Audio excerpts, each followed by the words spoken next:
Let's kick off the fall season with this little beauty.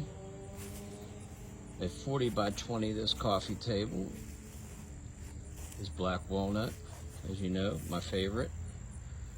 Rubio's monocoat on top, which gives it that nice natural luster.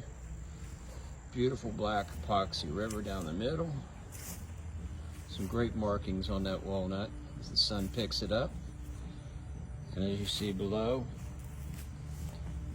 Flowyline Designer powder coated black legs.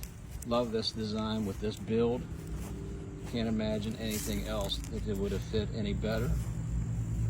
Just a natural look. Here's the rear look from it with a nice stance.